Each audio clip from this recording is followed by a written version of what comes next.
Yeah, baby.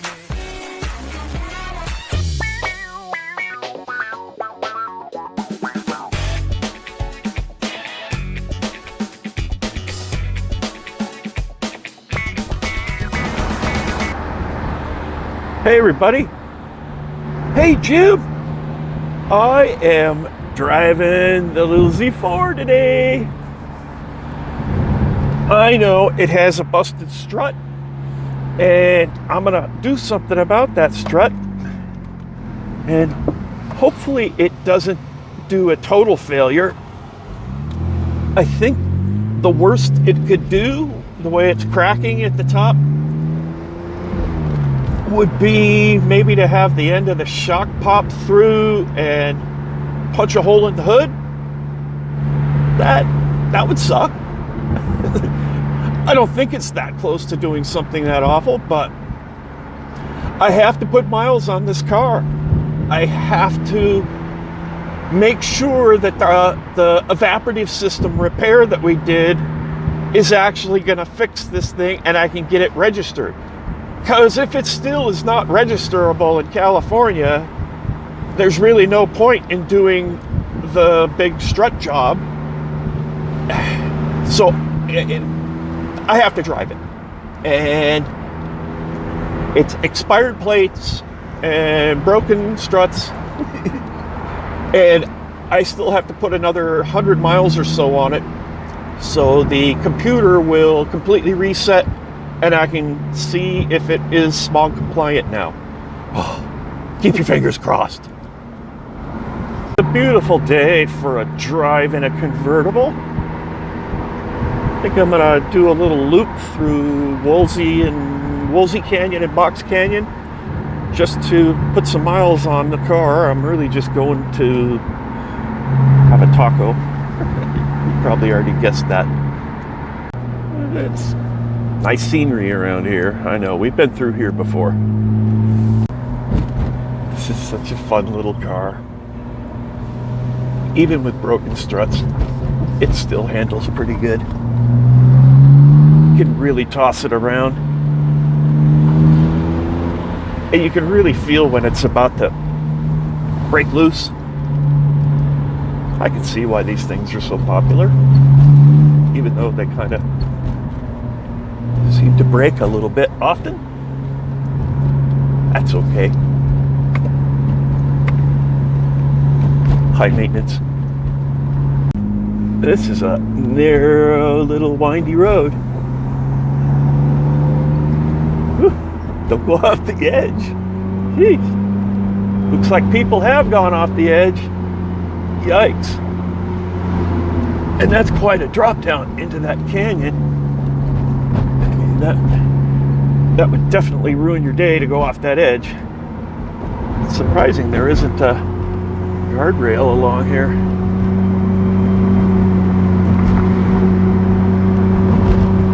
Whew. Yeah. Whoa.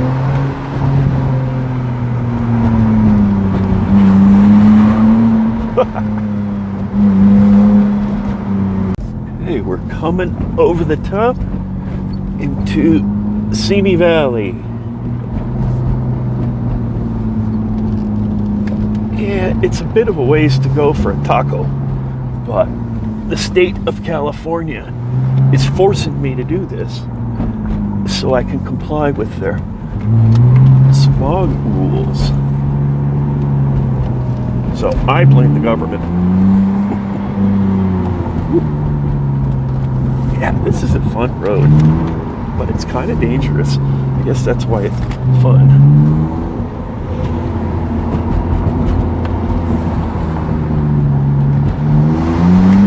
Ooh. Hey, and this may seem dumb, doing this kind of driving with the broken struts, but really, if those things completely fail, the only thing that's going to happen, if the top of the strut pops completely through, if that backing plate thing in the tower where it's cracked all the way around does fail entirely, all it really will do is allow the top of the shock absorber part to stop being attached to the car. So essentially, it'll just stop having shock absorbing, rebound dampening help. That will be gone. I really don't think it will ever come up through the hood. I was kind of joking.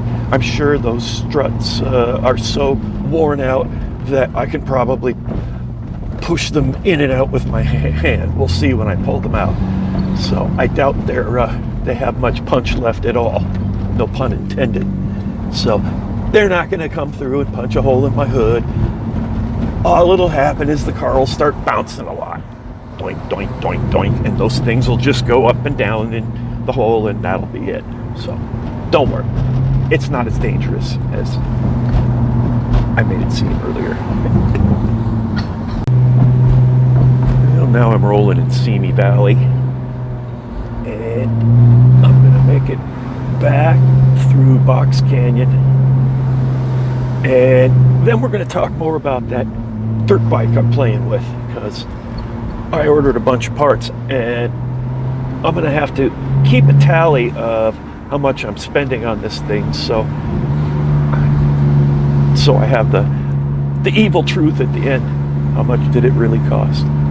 I looked up values on that bike last night, and boy, there's a wide variety of valuations.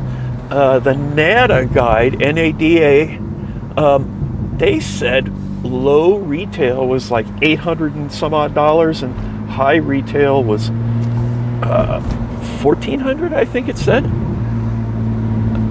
Crazy low. I mean, I find them for sale online, usually the KLX version. I'm not talking about the DRZ, I'm just talking about the green version. But they usually seem like they go for $2,500 up to maybe I've seen a couple where people were asking like the high 3,000s. They'd have to be awfully nice for that, I would imagine. But so it's a pretty wide, and then KBB said I think 1,800.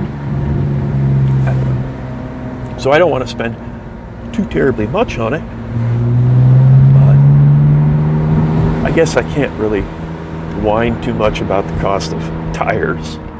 I'm gonna keep wearing those out. I'm gonna get some cool tires for that bike.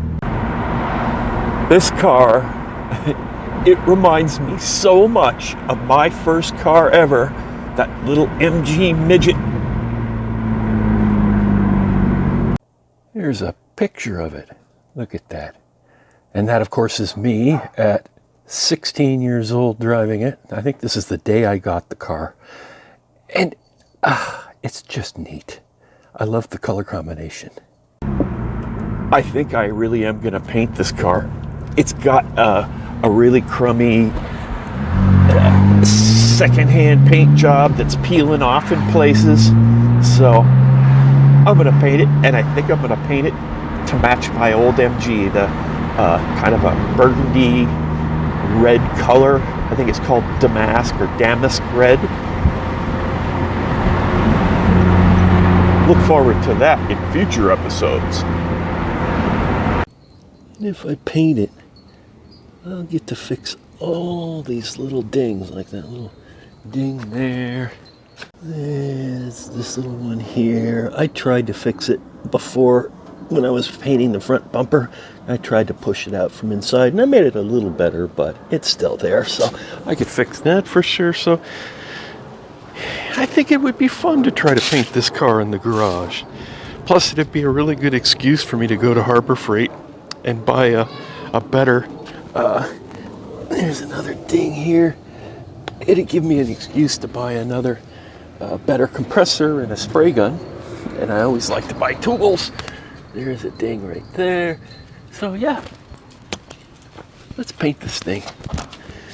And I took a look at the problem area here after our spirited drive, and it seems to have pushed up a little bit higher. That's the top of the, and then there's this circular, and it's not completely circular, but it's cracked all the way around. You can see it comes to a point there, and then when I bounce the car up and down. Let me try to make the phone be real steady with the car. But when I bounce the car up and down, it moves. I don't know if you can see it, but it is definitely moving a little bit. And then over on this side, it hasn't really gotten any worse from our drive today, but this one moves a little bit too, so and that was a good excuse to buy the spring strut compression tool. So let me get the scanner and scan this thing and see where we're at with the computer reset. Okay, we're scanning. The ignition is on, the engine is not started. Auto link.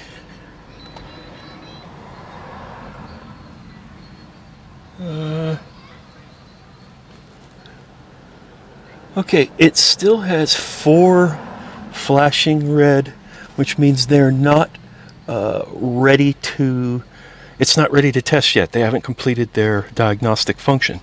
But what's encouraging me is the evaporative one has gone green. That's the top row far right. And that's the one I think that caused all of our problems in the past. I think this means that we're going to be able to pass smog, unless something else happens in these others that are flashing red. So we're going to have to drive it a little further. I've only put 56.7 miles on it since the last reset. Usually it takes 120 miles to cause the code to kick, but that was on the evaporative one, which is already green. So hopefully another 20 or 30 miles and these other ones will finish their diagnostic. So that's a good sign. Keep your fingers crossed.